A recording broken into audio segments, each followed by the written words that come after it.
Persepsi kebanyakan orang terhadap luas negara yang sebenarnya di seluruh dunia ternyata salah.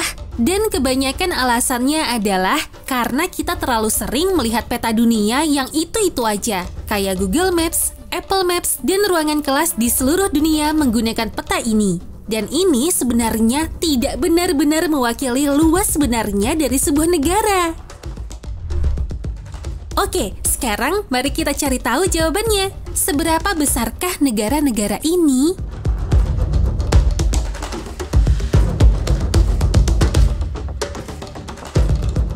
Jadi pertama-tama, mari kita mulai dengan membahas mengenai pulau. Aku rasa sangat menarik melihat perbandingan luas sebenarnya dari 15 pulau terbesar di dunia. Yang menurut urutannya adalah Greenland, Pulau Papua, Kalimantan, Madagaskar, Pulau Baffin, Sumatera, Pulau Honshu, Victoria, Britania Raya, Pulau Ellesmere, Sulawesi, Pulau Selatan Selandia Baru, Pulau Jawa, Pulau Utara Selandia Baru, dan Newfoundland. Oke, sekarang banyak sekali hal menarik yang akan kita bahas di sini. Pertama, kita lihat dulu populasi dari seluruh pulau ini. Beberapa dari pulau ini seperti Victoria dan Ellesmere meskipun luas, tapi hampir tidak berpenghuni. Sementara itu, sebagai perbandingan, Pulau Jawa, Honshu, dan Britania Raya adalah pulau yang sangat padat. Pulau Jawa yang relatif lebih kecil memiliki penduduk yang lebih banyak dari semua populasi penduduk di Rusia. Tapi perbedaan luas kedua wilayah ini terlihat sangat drastis. Britania Raya jauh lebih kecil jika dibandingkan dari kedua pulau yang ada di Selandia Baru. Meskipun Britania Raya dihuni oleh lebih dari 66 juta jiwa, sementara penduduk Selandia Baru bahkan nggak mencapai 5 juta jiwa. Tapi hal ini nggak ada apa-apanya jika dibandingkan dengan Jepang. Selandia Baru hampir seluas Jepang. Tapi, Jepang adalah negara dengan penduduk sekitar 125 juta jiwa, 25 kali lebih banyak dari jumlah penduduk Selandia Baru. Jepang sendiri adalah pulau yang sangat besar. Ini adalah yang terlihat di pantai timur Amerika Serikat yang membentang dari Maine sampai ke Kuba. Sementara jika dilihat dari sudut pandang benua Eropa, Jepang membentang dari Saint Petersburg di sebelah utara ke bawah Sardinia di sebelah selatan. Tapi, Jepang sebenarnya cukup kecil jika dibandingkan dengan Indonesia, sebuah negara yang mungkin sebenarnya lebih besar dari yang kita kira. Sebagai permulaan, ini adalah luas Indonesia yang dibentangkan di atas luas Amerika Serikat. Dan jarak dari satu pulau ke pulau lainnya sebenarnya lebih jauh dari jarak antar wilayah di seluruh Amerika Serikat. Sementara dari sudut pandang benua Eropa, luas wilayah Indonesia lebih luas dari Irlandia ke Uzbekistan. Atau dari sudut pandang lain, ini adalah Indonesia jika dibandingkan dengan Rusia. Indonesia benar-benar sangat besar. Tapi ada lagi geografi sebuah pulau yang cukup aneh dan gak disangka-sangka. Sebagai contoh, kita lihat perbandingan Republik Irlandia dengan Korea Selatan. Kalian mungkin mengira akan cukup sulit mencari persamaan kedua negara ini. Tapi pikiran kamu mungkin akan berubah jika kita cocokkan batas dari kedua negara ini satu sama lain. Irlandia dan Korea Selatan ternyata memiliki bentuk dan luas yang sangat mirip. Meskipun Irlandia memiliki populasi penduduk hanya sekitar 4,9 juta jiwa, sementara populasi penduduk Korea Selatan lebih dari 51 juta jiwa. Mereka mungkin memiliki ukuran pulau yang sama, tapi keduanya tidak memiliki nama yang sama. Dua wilayah yang memiliki kesamaan nama adalah Georgia dengan Georgia. Nama bagian Georgia adalah 2 kali lebih besar dari negara Georgia. Dan jumlah populasinya juga 3 kali lebih banyak dari negara Georgia. Aku rasa kalau Georgia bertarung dengan Georgia, maka Georgia yang akan menang. Lihatlah betapa besarnya benua Afrika dari yang diperkirakan orang. That's quite big. Impressive. Tapi aku nggak membahas negara-negara Afrika secara individu dan masing-masing luasnya ya. Kita coba ukur berapa besar Somalia. Jika dibentangkan di atas luas Amerika Serikat, Somalia membentang dari Detroit di sebelah utara ke Florida di sebelah selatan. Dan ini membentang sepanjang pantai timur. Sementara dari sudut pandang benua Eropa, Somalia membentang dari London ke Jerman dan Perancis, sebelum akhirnya berujung ke Valencia di Spanyol. Tapi, ada lagi negara Afrika yang juga cukup besar loh, yaitu Kenya. Kenya hampir seukuran dengan Texas di Amerika Serikat, dan secara kebetulan bentuknya mirip dengan perbatasan kerajaan Romawi kuno jika ditempatkan di benua Eropa. Tapi, dua negara itu nggak lebih besar dari Jupiternya Afrika, yaitu Republik Demokratik Kongo, yang ukurannya sangat luas dilihat dari sudut manapun.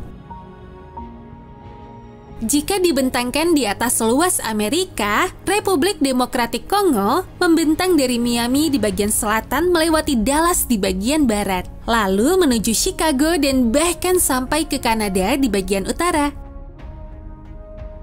Sementara jika dibentangkan di Eropa, luas negara ini membentang dari bagian selatan Yunani hingga Spanyol di bagian barat, lalu menuju Belarusia dan Denmark di sebelah utara.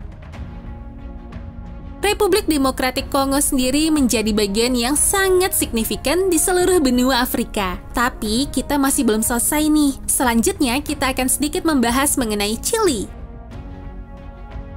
Chili adalah negara yang panjang, bahkan sangat panjang. Jika diputar sisinya, panjangnya bahkan hampir sepanjang perbatasan Amerika Serikat dengan Kanada. Dan jika kita geser sedikit, panjang negara ini juga hampir seluas Samudra Atlantik dari Kanada ke Paris. Lalu, jika kita kembalikan posisinya ke semula tapi ditempatkan di atas luas Eropa, Chili akan membentang dari ujung benua ke Norwegia, lalu menuju Pulau Kreta dan hampir mendekati Libya di bagian selatan. Karena itulah, Chili terlihat lebih tinggi dari benua Eropa itu sendiri. Ini juga merupakan poin utama yang ingin aku jelaskan dalam video ini, bahwa benua Eropa jauh lebih kecil dari yang dibayangkan oleh kebanyakan orang. Melakukan perjalanan keliling Eropa akan membawa kalian menemukan beragam kultur dan bahasa dalam waktu yang cukup singkat. Dan hal ini menimbulkan ilusi bahwa benua ini memiliki luas yang lebih besar, tapi jangan sampai terkecoh. Untuk masuk ke dalam perspektif tentang seberapa besar daratan yang telah direbut dan ditaklukkan oleh kerajaan Eropa selama berabad-abad lalu, ini adalah sedikit contohnya. Anak benua India suatu ketika pernah dijajah seluruhnya oleh Inggris. Luas jajahannya ini hampir seluas benua Eropa sendiri, dan mereka menempati hampir setiap negara di bagian barat Ukraina dan Rumania. Ini bukanlah satu-satunya kepemilikan Inggris yang besar. Mari kita lihat Australia yang luasnya meliputi seluruh Eropa dari Portugal ke Moskow dan dari Turki hingga ke Laut Norwegia. Benua Amerika juga pada dasarnya memiliki luas yang sama dengan benua Eropa, yang membentang dari Portugal di bagian barat ke sedikit wilayah di luar Moskow yang ada di selatan. Tapi kita belum selesai memberi kesan bahwa benua Eropa adalah wilayah yang kecil. Sekarang kita lihat negara Brazil yang seperti negara sebelumnya membentang hampir seluas benua Eropa. Iya, serius. Coba deh lihat ini sebentar aja. Kalian bisa masukin semua wilayah Eropa ke dalam Brazil. Dan wilayah ini selama berabad-abad dikuasai oleh bangsa kecil bernama Portugis. Inilah alasannya kenapa bahasa Portugis Brazil lebih menyebar luas dibandingkan bahasa asli Portugis sendiri. Ngomong-ngomong, semua negara yang sudah aku bahas tadi tetap nggak ada bandingannya dengan negara yang satu ini loh, yang menurutku adalah yang paling mengejutkan di antara semuanya, yaitu Cina. Jika dibentangkan di atas benua Eropa, luas wilayah Cina yang begitu besar benar-benar bisa dipahami oleh sebagian besar dari kita yang ada di wilayah barat untuk pertama kalinya. Cina hampir seukuran Eropa, kecuali bahwa Cina diperintah oleh satu pemerintahan. Populasinya 2 kali lebih besar dari Eropa dan lebih dari 91% dihuni oleh kultur dan kelompok etnis yang sama. Singkatnya, dari sudut pandang orang-orang Eropa atau orang-orang Barat, dunia terkadang ditunjukkan kepada kita dari sudut pandang kita sendiri. Dan hal ini membuat negara kita atau benua kita terlihat lebih besar dari yang sesungguhnya. Faktanya, dunia adalah sebuah tempat yang sangat luas dari wilayah Barat, dan wilayah Barat hanyalah sebagian kecil dari itu. Kamu tahu, logika membawamu dari A hingga Z, sedangkan imajinasi dapat membawamu ke semua tempat. Dan dari sini kamu bisa menemukan apapun di dalam planet ini. Seperti biasa, jika kamu mau aku membahasnya, silakan tulis di kolom komentar ya. Sampai jumpa lagi di video selanjutnya. Oke, terima kasih. Bye-bye. I know that I messed up. Wish I could take it back, but it doesn't matter when you look at me like that.